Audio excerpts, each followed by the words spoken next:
Hello friends, எல்லாரும் எப்படி இருக்கீங்க? இன்னைக்கு நம்ம வீடியோல நல்ல ஒரு டேஸ்டியான ஸ்வீட் ரெசிபி தான் பார்க்க போறோம். தேங்காவும் வெல்லமும் இருந்தா போதும் நல்ல டேஸ்டியான ஒரு அல்வா ரெசிபி செஞ்சிடலாம். வாங்க தேங்காய் அல்வா எப்படி செய்யறதுன்னு பார்க்கலாம். ஒரு மிக்ஸி ஜார் எடுத்துக்கிட்டு அந்த ஜார்ல வந்து பாத்தீங்கன்னா தேங்காய் துருவல் வந்து சேர்த்துக்க போறேன். தேங்காவை துருவி நான் இந்த கப்ல 2 கப் அளவுக்கு சேர்த்துக்கிறேன்.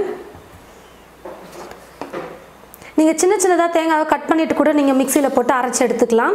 கொஞ்சம் பெருசா இருக்கு பாருங்க துருவனாலும் நம்ம அதனால மிக்ஸில போட்டு ஒரு 2-3 சுத்தி எடுத்தோம்னா இன்னும் கொஞ்சம் சின்னதா ஆகும் தேங்காய். அதனால தான் நமக்கு தேங்காய் வந்து பாத்தீங்கன்னா ரொம்ப பொடியா தேவைப்படுது. அதனால துருவனாலும் நீங்க மிக்ஸில போட்டு அரைச்சுக்கோங்க. அப்படி இல்லனா சின்ன சின்னதா கட் பண்ணியும் நீங்க அரைச்சு எடுத்துக்கோங்க.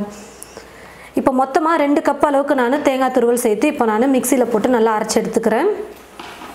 ஸ்டவ் பற்ற வச்சுக்கிட்டு ஸ்டவ் மேலே ஒரு குட்டி பாத்திரம் வச்சுருக்கேன். அதில் வந்து வெல்லத்தை வந்து கரைச்சி எடுத்துக்கலாம். நான் வந்து தேங்காய் எடுத்த அதே கப்பில் 1 கப் அளவுக்கு வெல்லம் எடுத்திருக்கேன்.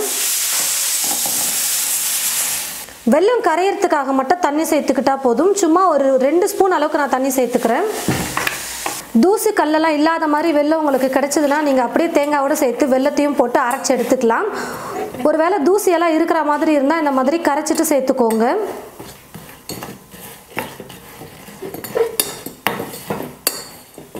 வெல்லத்தை நல்லா கரைச்சி எடுத்துட்டேன். இப்போ ஸ்டவ்வை லோ ஃப்ளேமில் வச்சுட்டு இந்த பாத்திரத்தை எடுத்துகிட்டு இதுக்கு மேலே நம்ம ஒரு கடாய் வச்சுக்கலாம். தீ ஃபுல்லாக வச்சுட்டு கடாய் நல்லா சூடேறினதுக்கப்புறமா அரைச்சி வச்சுருக்கிற அந்த தேங்காவை சேர்த்துக்க போகிறேன். இந்த மாதிரி நல்லா பொடியாக வந்து தேங்காவை அரைச்சி சேர்த்துக்கோங்க.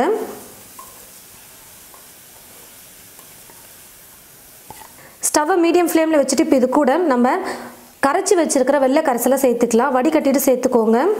கல் தூசியெல்லாம் வந்து பார்த்தீங்கன்னா எவ்வளோ இருக்குது பாருங்கள். அதனால தான் நான் வந்து வடிகட்டிட்டு செய்கிறேன். ஒருவேளை உங்களுக்கு வெல்லம் பிடிக்கல சர்க்கரை சேர்த்து செய்கிற மாதிரி இருந்தால் நீங்கள் தேங்காயோடவே சர்க்கரை சேர்த்துக்கலாம்.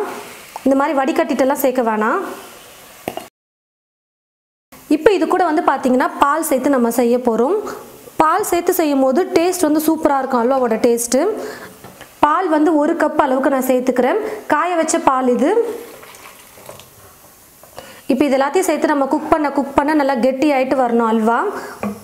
தீ வந்து ஃபுல்லாக வைக்காமல் மீடியம் ஃப்ளேமில் வச்சுட்டே நம்ம குக் பண்ணிக்கலாம். அல்வா வந்து கொஞ்சம் கெட்டியாக வரணும். அது வரைக்கும் நம்ம குக் பண்ணிக்கலாம். சேர்த்துருக்கிற பால் வந்து நல்லா ட்ரை ஆகிட்டு கெட்டியாக வர வரைக்கும் குக் பண்ணோம்னா போதும். நம்ம இந்த தேங்காய் அல்வாலாம் பார்த்தீங்கன்னா ரொம்ப கம்மியாக தான் செய்வோம். அதிகமாக ஸ்டோர் பண்ணி வச்சு சாப்பிட்ற மாதிரி செய்ய மாட்டோம். ஒரு தேங்காய் 2 தேங்காய் போட்டு செய்வோம். அது வீட்டில் இருக்கிற எல்லோரும் சாப்பிட்டோம்னா காலி ஆகிடும். ஒருவேளை நீங்கள் ஸ்டோர் பண்ணி வச்சு சாப்பிடணும் அப்படின்னு நினச்சிங்கன்னா முதல்ல வெறும் கடாயில் தேங்காவை நல்லா வறுத்து எடுத்துக்கோங்க. ஒரு 7-8 நிமிஷம் நீங்கள் ஸ்டவ்வை லோ ஃப்ளேமில் வச்சுட்டு வறுத்து எடுத்துட்டு அதுக்கப்புறம் செஞ்சிங்கன்னா கெட்டு போகாமல் இருக்கும். பால் வந்து பார்த்தீங்கன்னா தண்ணி சேர்க்காமல் காய வச்சு சேர்க்கணும். மெயினாக அது பார்த்துக்கோங்க. பாருங்கள் ஃப்ரெண்ட்ஸ் எவ்வளோ இலக்கமாக இருந்துச்சு. இப்போ வந்து கொஞ்சம் கொஞ்சமாக குக் ஆகி கெட்டி ஆகிட்டு வந்துட்டுருக்கு. இப்போ இந்த சமயத்தில் நெய் வந்து 2 ஸ்பூன் சேர்த்துக்கிறேன். ஸ்டவ்வை மீடியம் ஃப்ளேமில் இல்லை லோ ஃப்ளேமில் வச்சுட்டே குக் பண்ணுங்கள். கரெக்டாக இருக்கும்.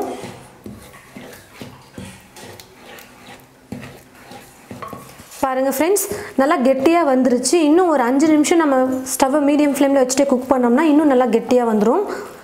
இப்போது ஏற்கனவே நான் 2 ஸ்பூன் நெய் சேர்த்துருக்கேன். இப்போது எக்ஸ்ட்ரா 2 ஸ்பூன் அளவுக்கு நெய் சேர்த்துக்கிறேன். அல்வாக்கெல்லாம் வந்து பார்த்தீங்கன்னா நெய் வந்து அதிகமாக சேர்த்து செஞ்சோம்னா டேஸ்ட் சூப்பராக இருக்கும்னு நான் சொன்னேன் பாருங்கள். நான் வந்து இப்போ மீடியமாக தான் சேர்க்குறேன். நெய்யோட ஃப்ளேவர் ரொம்ப பிடிக்கும் அப்படின்னு நினைக்கிறவங்க ஒரு 6 ஸ்பூன் கூட சேர்த்துக்கோங்க. இது கூடவே ஒரு சிட்டிகை அளவுக்கு ஏலக்காய் தூள் சேர்த்துக்கிறேன். கொஞ்சமாக பாதாமை வந்து கட் பண்ணி எடுத்து வச்சுருக்கேன், அதை சேர்த்துக்கிறேன். உங்களுக்கு முந்திரி வேணும்னா கூட நீங்கள் ஃபஸ்ட்டு நெய்யில் வறுத்து கூட சேர்த்துக்கலாம். நான் வந்து வெறும் பாதாம் மட்டும் சேர்த்து செய்கிறேன். இது கூடவே நீங்கள் என்ன ட்ரை ஃப்ரூட்ஸ் பிடிக்குமோ அது கூட சேர்த்துக்கலாம். பிஸ்தா முந்திரி எல்லாத்தையுமே நீங்கள் கட் பண்ணி கூட சேர்த்துக்கலாம். அது உங்களோட விருப்பம்தான்.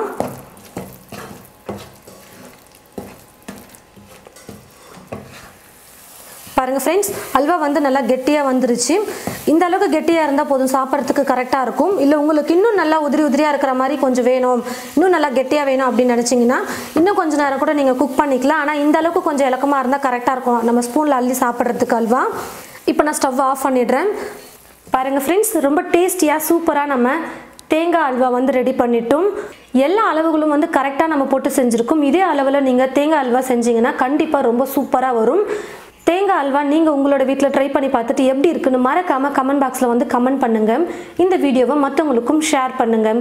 இது போல் நிறைய ரெசிபீஸ் பார்க்க தமிழ் ஃபுட் மசாலா சேனலை மறக்காமல் சப்ஸ்கிரைப் பண்ணிக்கோங்க. கூடவே பக்கத்தில் இருக்கிற பெல் ஐக்கானை கிளிக் பண்ண மறந்துடாதீங்க. தேங்க்யூ.